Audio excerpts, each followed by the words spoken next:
I had barely set foot in my new home at Granite Hills when the first sign appeared neatly folded, taped to my front door like a polite threat. Violation notice.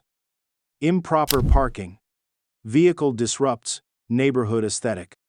It referred to my old BMW, faded in color, with a few scrapes along the side. Not flashy. But it had carried my late wife, Angela, to every chemotherapy session. I wasn't about to let it go. An hour later, she arrived. Denise Langford, tall, white, pearl necklace tight against her throat, blazer sharp as her tone. She didn't knock. She surveyed the driveway like a general inspecting a battlefield. "Mr. Morton," she began with a smile that never touched her eyes. "Granite Hills maintains a premium standard. Aged vehicles send the wrong message." I didn't argue. I simply nodded, took out my notebook, and began writing. I've spent decades on the bench listening more than speaking, and I knew when someone's this quick to judge your car, they're already judged you. This wasn't just about parking. It was about presence. Mine. It started with the roses. A notice in my mailbox claimed my front yard flowers did not conform to the community's approved color palette. They were yellow, Angela's favorite. I'd planted them that morning in her memory. 2 days later, a second violation arrived. Non-compliant window treatments, beige curtains, standard, but apparently too textured. Followed by another. Visible body damage on vehicle reduces neighborhood uniformity. Each letter was crisp, official, and signed by Denise Langford. I said nothing. Instead, I photographed every flower, every window, every scratch on my BMW. I recorded the dates, the times, the tone of the notices. I saved every envelope like evidence. Denise began appearing more often, not to check in, to inspect. One morning, as I sat on my porch with my notebook, she walked by with 2 neighbors trailing behind, latte in hand, voice high and clear. Granite Hills was never meant to be transitional. People who don't fit should really consider somewhere more comfortable. Her eyes met mine as she said it. Her smile stayed fixed, but her words hit colder than any courtroom cross-examination I'd ever witnessed. I recognized that smile. Not the kind that welcomed. The kind that dismissed. After that, the distance grew. Neighbors who once waved as I moved in now turned their heads. Conversations at the mailbox hushed when I passed. One man who once offered to help me unload my books now wouldn't meet my gaze. But I've spent a lifetime reading silence. This wasn't discomfort. It was quiet compliance. And in that silence, something stirred. I had once spent my days ensuring fairness for tenants, workers, immigrants, people who'd been told they didn't belong.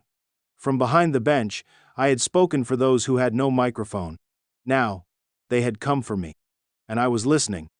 I'd lived long enough to know when something was no longer personal but structural. The notices from the HOA kept arriving. But so did something else. Glances from certain neighbors. A pause. A sigh. A hesitation. Just long enough to signal, "You're not alone." I started small. A polite nod turned into a shared cup of coffee. A morning walk became a quiet conversation by the curb. That's how I met Marjorie Ellsworth, 83, white, retired librarian, and trembling with the kind of exhaustion that only comes from being politely bullied. "They fined me, 200, she whispered over chamomile tea, for installing a wooden bench next to my mailbox. The bench was small, painted white, worn soft by time. "Doctor says I can't stand more than 5 minutes. That bench lets me get my mail without collapsing." But Denise said, "It projects weakness." She handed me the violation notice with both hands like it weighed 50 pounds. At the bottom, "Repeated noncompliance will result in legal action." The next evening, I stopped to speak with the Delgados, a kind Latino couple who lived 3 houses down. Their teenage son, Mateo, has muscular dystrophy. They'd installed a portable ramp for his visits. It was gone now. Carlos Delgado met my eyes and simply said, "They said it wasn't part of the original exterior design." We tried explaining. They didn't care. I asked what happened next. He exhaled, bitterly. "We're selling." Mateo's afraid to visit now. He heard one of the board members call his chair an eyesore. In Spanish. That night, I sat at my desk, surrounded by notes. I reviewed the HOA bylaws again, highlighted every mention of accommodation, every phrase that could be twisted against the vulnerable. I began mapping the pattern names, dates, properties, who was being fined, who was being ignored. It was there, clear as law. A quiet purge. The elderly, the disabled, the racially ambiguous.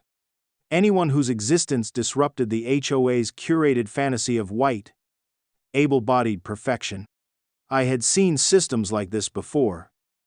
In housing boards, in workplace policies, in courtroom testimonies where smiling perpetrators insisted they had no problem with difference, as long as it stayed invisible. Denise Langford wasn't just a difficult woman with a power complex. She was the conductor of something deeply discriminatory, dressed in pearls and protected by process. I needed help, but not just any help. I called Camille Reese. Camille had been my law clerk 15 years ago.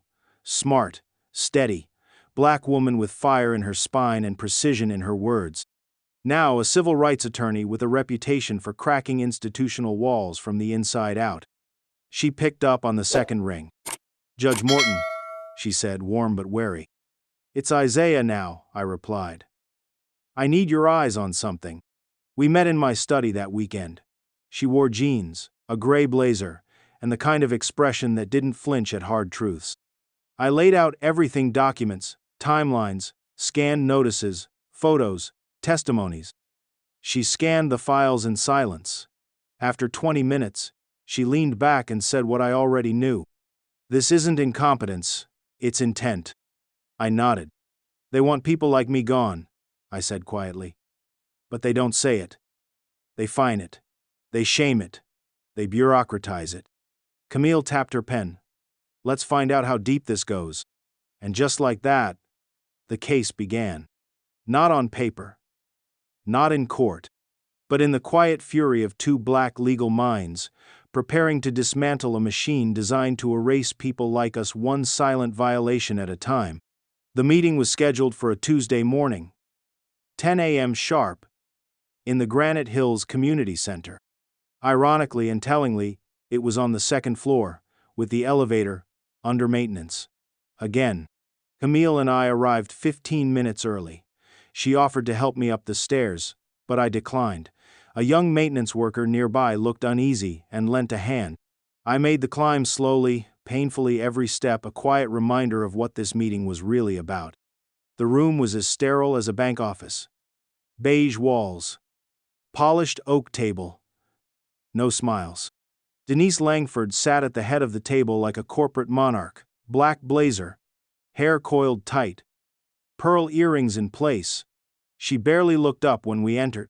"Mr. Morton," she said, emphasizing the Mr., not the judge, "thank you for attending this meeting voluntarily. We hope to resolve this without escalating matters." Her voice had that clipped sharpness practiced, but utterly indifferent. Around her sat 4 other board members, shifting uncomfortably in their seats, their eyes darting between us and their coffee cups. Camille spoke first, placing a thick binder on the table with a satisfying thump. "This binder contains 37 documented violations from Granite Hills HOA, including 5 instances where federal law appears to have been ignored or directly contradicted," she began. Calm, direct, no theatrics. Under the Fair Housing Act and the Americans with Disabilities Act, residents with medical or physical conditions are entitled to reasonable accommodations, including ramps, accessible vehicles, and modifications that support independent living. Denise remained stone-faced. "Our client, Judge." "Mr. Morton," Denise interrupted with icy precision, "is a resident, yes. But at Granite Hills, we operate under a shared standard of appearance and behavior. Exceptions, no matter how well-intentioned, undermine the integrity of our community." Camille raised an eyebrow. "So, you're saying the law undermines your community?" "I'm saying," Denise replied coolly, "that rules are rules. If someone doesn't like them, there are plenty of other places to live." I had remained silent until then, letting Camille do what she did best, dismantle arrogance with precision.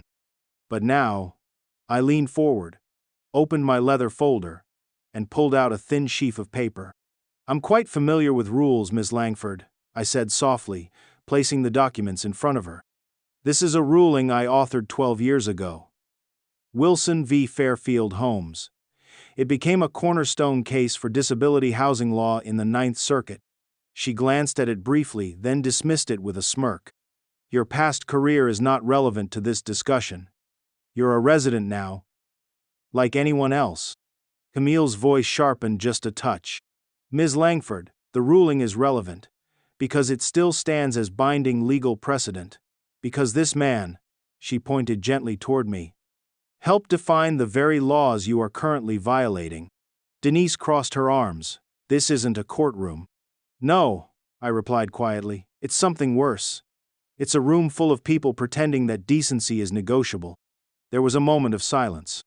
Then Denise spoke again, tone clipped, eyes narrowed. "We've maintained Granite Hills as a premium community for 15 years. We've fought lawsuits before and won." Camille flipped a page in the binder. "Not like this one." I added, "We're not just talking about me anymore. I've spoken to over a dozen other residents. Seniors, veterans, parents of disabled children, all targeted, all fined, all isolated." I slid a list across the table: names, dates, violation patterns.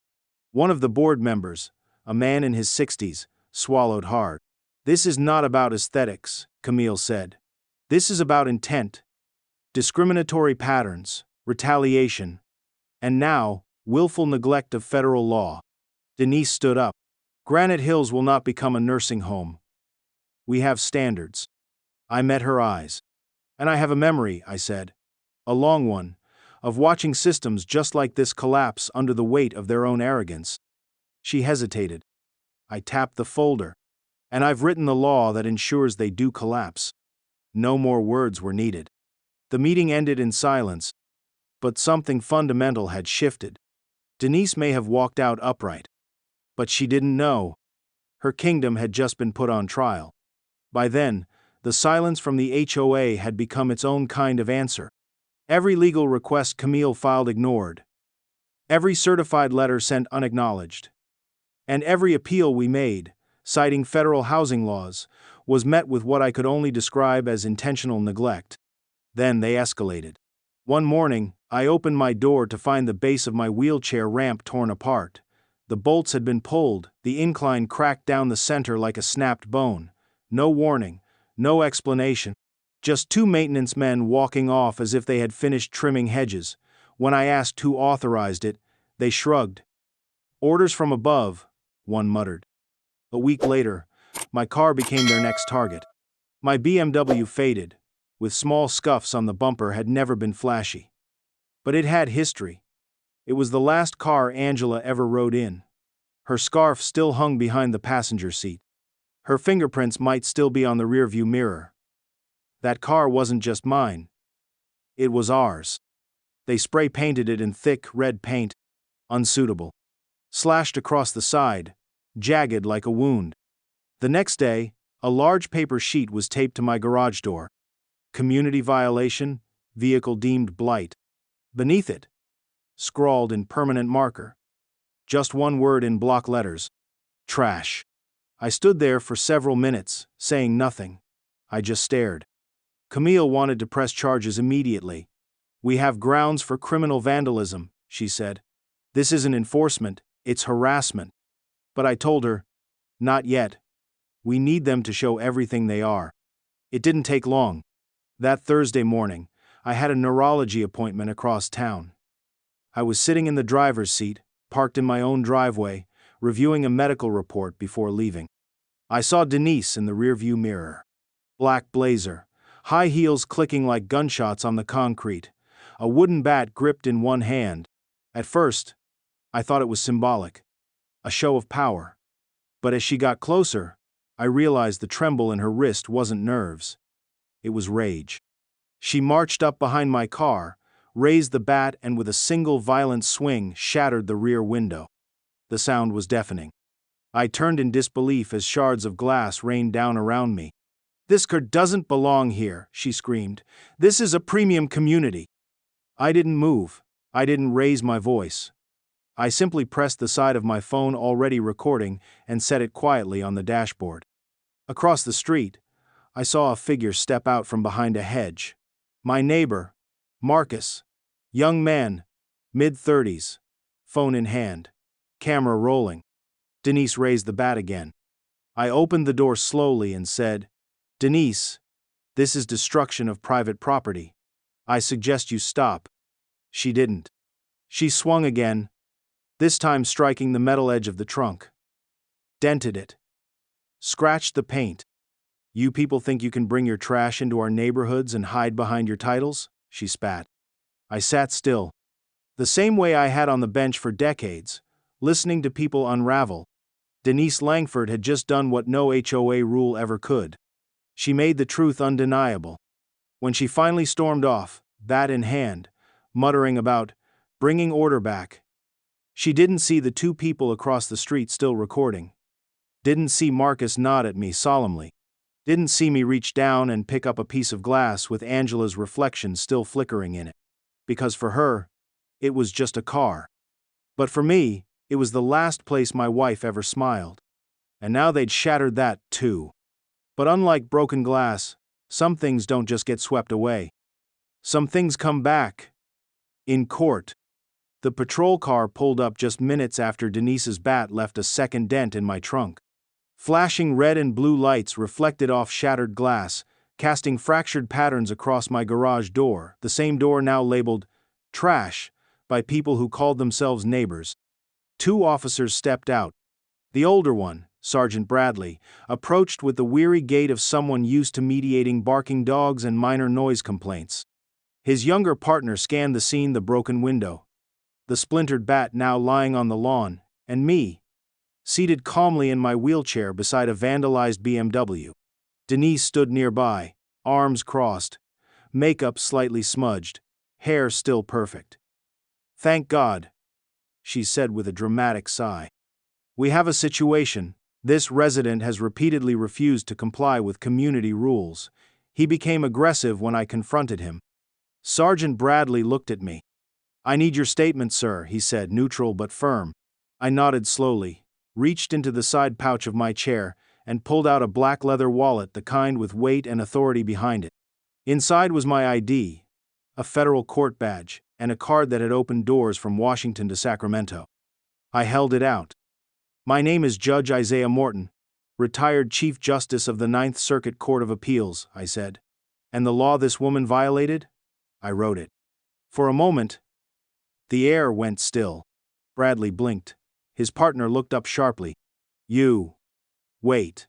The younger officer stepped closer, peering at the badge. "Isaiah Morton?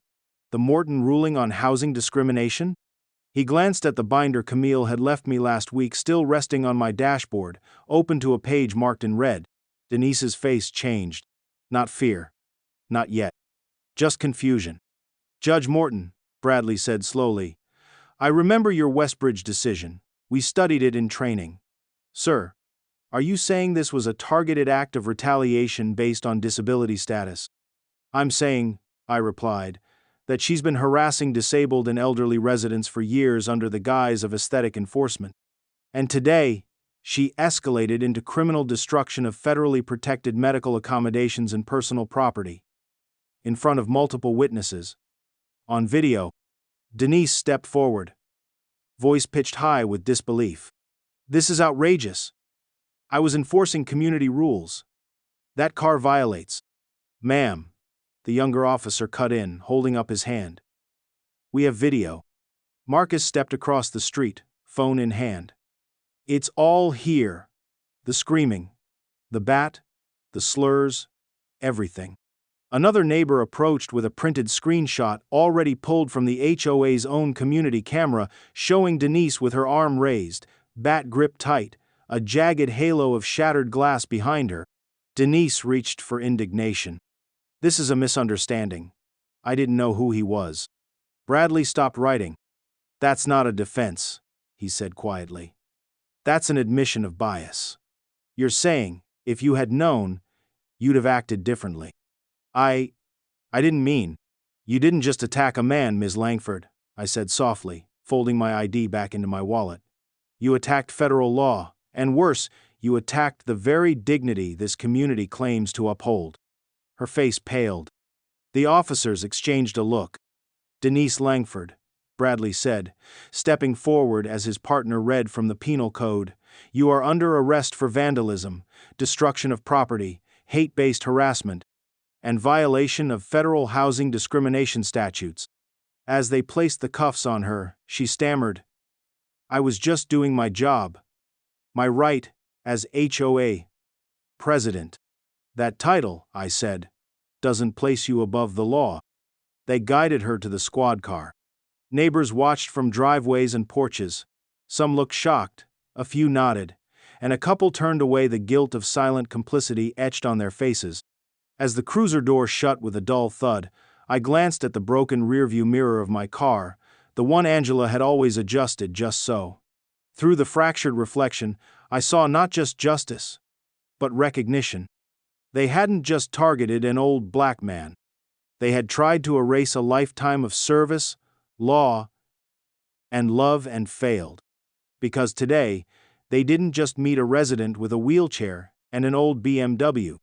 They met a man who carried the weight of every name ever fined, shamed, or erased behind a white picket fence. And now, the mask was off.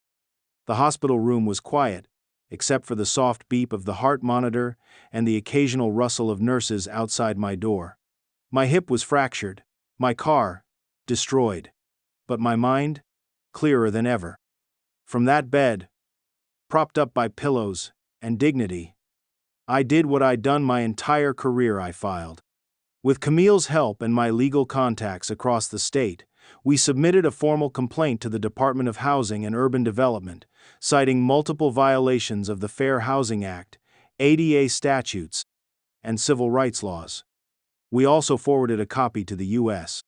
Attorney's Office, with supporting documents marked and indexed, 32 pages of evidence detailing not just my experience, but those of dozens of residents across Granite Hills. We didn't stop there. We gave the story to the press.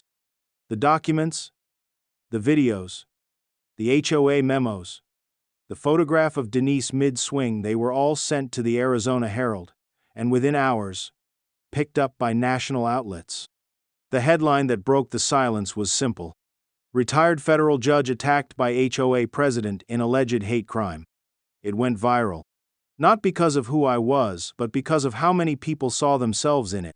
Disabled veterans, elderly women, young parents of children with special needs. People from all over the country began sharing their own HOA horror stories, some with photos, others with resignation letters they had written in shame. But this time, they weren't quiet. And Granite Hills couldn't stay quiet either. Within 48 hours, an emergency community meeting was called. For the first time, it was held in the accessible lower-level hall, the one they had long ignored. The turnout was overwhelming. Camille attended on my behalf, standing in front of the crowd with a stack of affidavits, video evidence, and the names of every resident who had suffered under Denise's regime. A vote was called. The entire HOA board was dissolved by majority rule.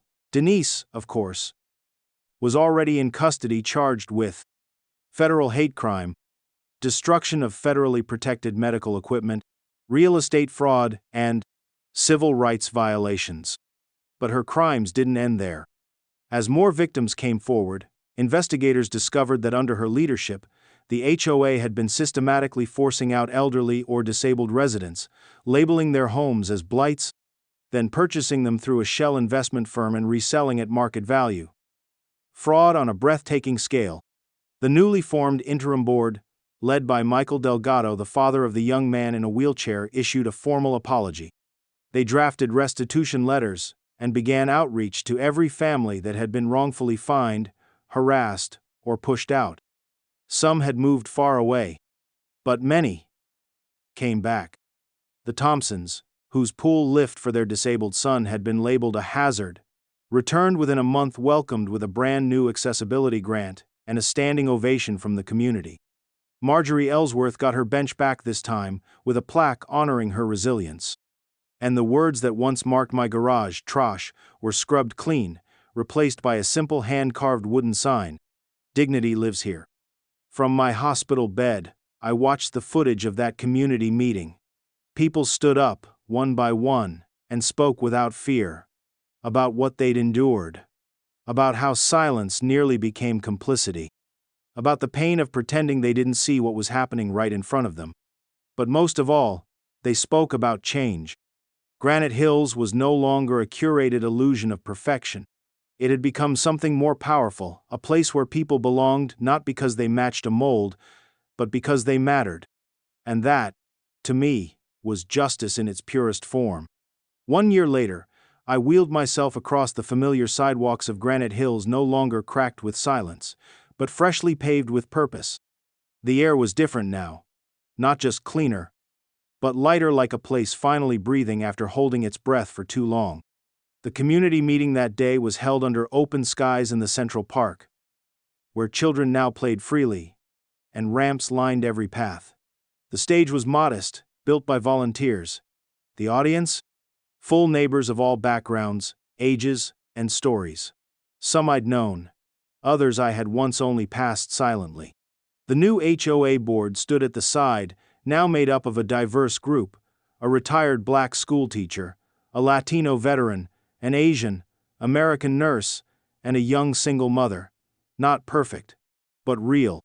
When they invited me to speak, I took my time approaching the microphone. I didn't need to raise my voice. "Dignity," I said, "isn't a privilege, it's a right." There was no applause. Not immediately. Just a moment of stillness, of understanding.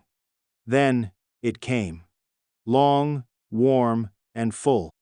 At the entrance of the neighborhood, where once stood walls of silence and suspicion, now hung a new sign. "This place welcomes everyone who respects others." And people meant it. Granite Hills had become more than a victory, it had become a model. Articles called it the community that fought back. Legislators visited. Activists cited it. And across the country, homeowners who had once felt small stood taller. I used the settlement from my case to launch the Morton Justice Foundation, a legal aid initiative focused on helping elderly Black Americans and other marginalized groups fight against discriminatory HOA practices. Since its inception, we've assisted over 500 families, not in winning battles, but in reclaiming their peace. Angela would have smiled at that.